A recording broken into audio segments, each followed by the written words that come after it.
For the last 5 years, the residents of Peacehaven, a seaside town a few miles along the coast from Brighton, have been engaged in a fight with their local authority.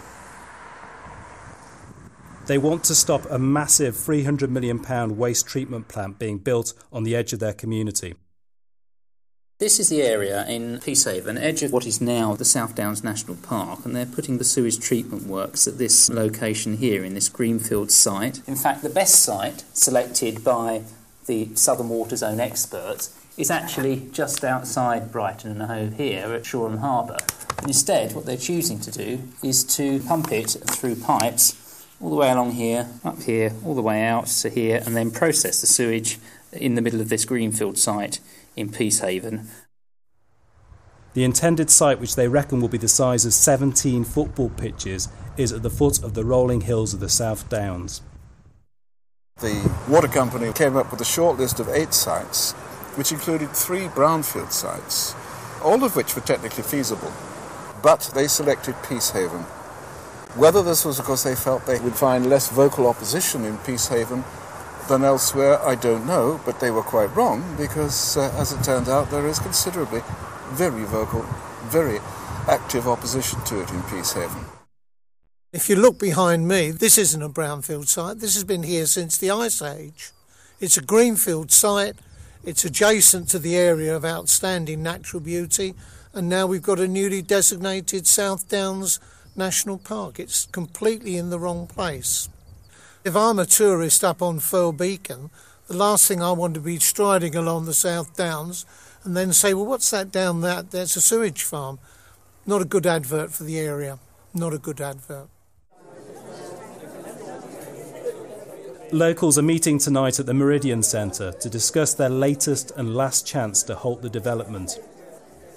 They claim that local democracy in the planning process has failed them.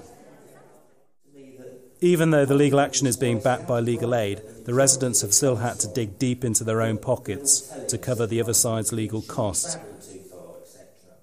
If we go to the second judge and he refuses our application, we go to the Court of Appeal and they refuse our application, can we appeal directly to the Secretary of State?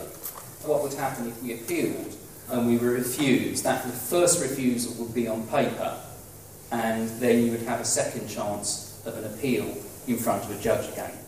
Basically, Southern Water, they want to carve into the chalk cliffs, and it just seems like a desecration of, of an area of outstanding natural beauty. Literally hundreds and thousands of houses along the way are going to be, disturbed by this, massive tunnelling machine that's going to be boring underneath their houses.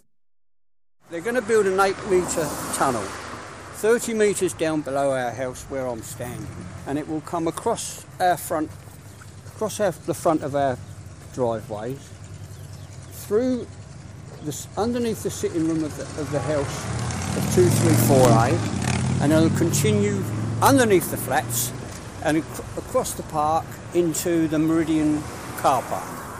Pebsham, where a similar plant is in operation, they can't control the smell over there, and we're really very, very worried that they're not going to be able to control the smell here.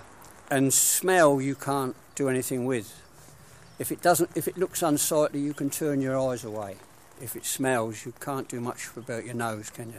Another big concern of ours at Peacehaven is that it's Brighton and Hove's waste, and we're just annoyed that it's coming in our direction.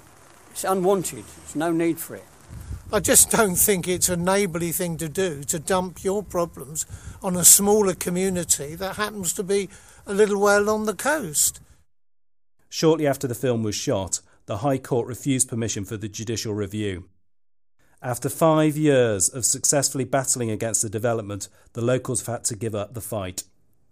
A campaign statement says, "Our lawyers advised us that there was no more legal aid available. If we lost, we could face costs, and they could be as much as £50,000. We could not afford to do that."